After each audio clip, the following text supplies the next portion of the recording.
Alright folks, welcome to another beer review. Going back over to Northern Monk and another entry into their Patrons Project series.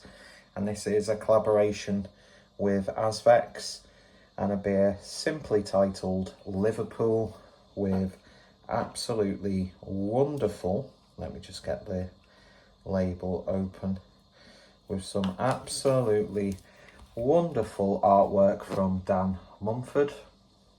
Look at that label, absolutely fantastic, isn't it? There's a couple of other examples of his work. Really distinct style. I'm all over that. I think I've had a few beers where he's done the artwork. So yeah, this is a 7% double dry hopped IPA with Galaxy and Eclipse. So notes from the brewer while you admire that artwork. Hopefully it stays in focus. Kicking off a new Patrons Project series in style, we called in Liverpool's Azvex Brewing, who are turning out some of the best and most sought after IPAs anywhere in the country right now. We've gone with 100% Australian hopped double dry hopped IPA showcasing Galaxy and Eclipse hops for big juicy flavours of passion fruit, tangerine, citrus zest and some lasting dankness. The malt bill on this features our highest proportion of oats and wheat we've ever used. We're praying for our brew kit. At 7% and thick as you like, this beer packs a punch. It sounds like some of the people who've been taken to the streets of Liverpool recently. Absolute morons, to put it very, very mildly. Dan Mumford is a freelance illustrator living in London or working in central London, running Studio Dan Mumford Limited. Over the past 15 years, Dan has worked with the pop culture and music scene, creating everything from album covers, branding and screen prints to new interpretations of classic film posters and albums. Clients include Disney, Hasbro, Apple, Adobe, Sony, Wizards of the Coast, Icon, Motorsports, CBS, Iron Maiden, Metallica, and many, many brands and record labels from around the world. Dan has had several gallery shows in America over the past few years and spoken at many festivals and events around the world, including Adobe Max, Off Festival, Bump Festival, various universities around the UK and more. Azvex was founded in 2020 with the first beers hitting the market in late 2021. Since its inception, the focus has been on creating the best example of modern styles. Initial focus was mostly around hoppy, hazy beers, but in recent times, Azvex has made some real progress with other styles, creating some of the top-rated Imperial Stouts. Very much agree. Cacao Demon is just fundamentally one of the most amazing Imperial Stouts I've had in recent memory. And smoother styles in the country, complemented their already highly regarded hoppy beer. In the short few years Azvex has existed, it has quickly become one of the top craft breweries in Europe. So I'm imagining what this Patrons Project series will be. We'll be going around to different cities around the UK and maybe around the world, and then showcase the brewery from said city. I'd imagine that's what this one is. Because usually when it's a series, I mean, it is 46.01, but it sometimes has like a sort of like an underlying title of what the series is about. But my God, beautiful, beautiful stuff indeed. Anyway, you didn't really tune in for me to recite a beer label, so probably not a lot of people have taken this beer review seriously anyway. So I want to get this done now because it's my day off tomorrow and I want to have a couple of beers, but also because I'm starting to get that feeling, you know, in your throat when you know you might be getting a cold. And I might as well get it done now before I can actually, you know, before I lose my sense of taste. Although, if you look at my taste in women, anyway, let's not go there. Anyway, beer in the glass then, and it looks a little bit darker on camera, but that's a really nice, hazy, peachy, lemony, cloudy little number. Just shy 2 fingers worth of nice, white, compact, foamy head. Looking very, very nice and appetising.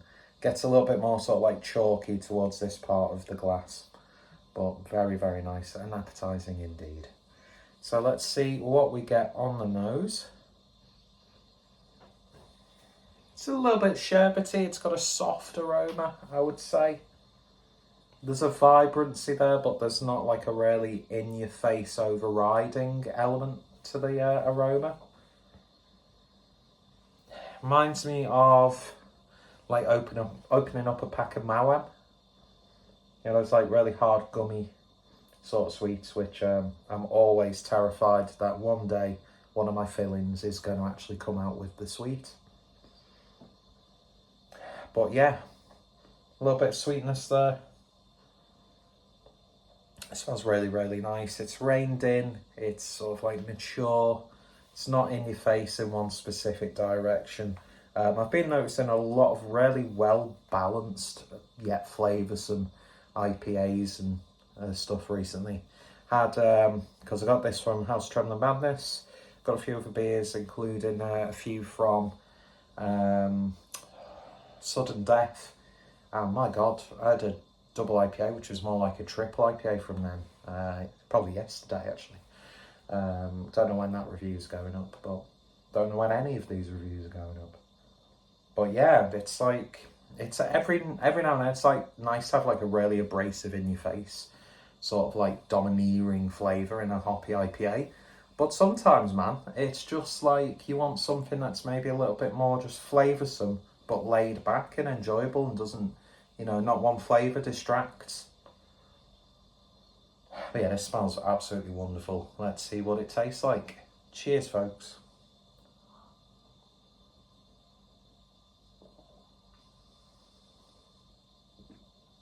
Wow. Yeah, that has got a chunky mouthfeel to that.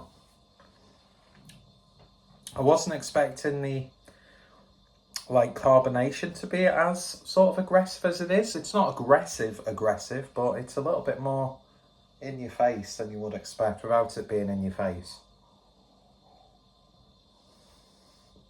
Soft, creamy. Then it gets nice and sort of tingly on the back end.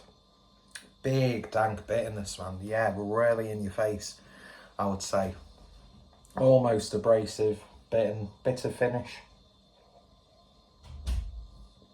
But just like the nose, it's full of flavour, but it's really nice, balanced and nuanced. It's got a little bit more of like a tang to it.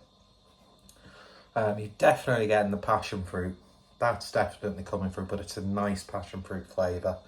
I don't usually like passion fruit when it's put in beers. I don't like those hops that really give a domineering passion fruit flavour, just because I got so burnt out with loads of Mikkeller beers, which were jam-packed, full of passion fruit. Well, that was ages ago now, but it still sort of like sticks with me. But yeah, this is lovely. There's a real sort of like savoury earthiness to it that works beautifully well with a subtly citrusy, zesty character. It's a little bit more sweeter on the nose than it is on the palate, so it doesn't get too rich and too clawing.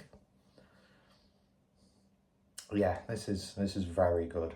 Two great breweries coming together. And I know they said that they were using more, you know, like this is like the most oats and wheat that they've used. But I'm sure I've actually had thicker, creamier Northern Monk beers. Not that I'm criticising this by any stretch, because it's wonderful. It really, really is. And it's one of those beers where the 7% ABV isn't exactly hidden, because it's not overbearingly sweet. Yeah, it's just really, really good. You can taste both breweries in this, if that makes any sense. Not that I could give you a breakdown of like 5 unique flavour notes for either brewery. But, you know, I mean, I've drank a load of Northern Monk beers on the channel. Heathen and Faith are still my sort of like go-to at the supermarkets a lot. Azvex, of course, really bold IPAs, as they've stated on the write-up.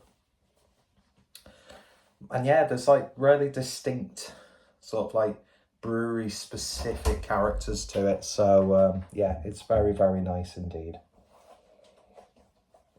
So that's absolutely lovely. Highly recommended.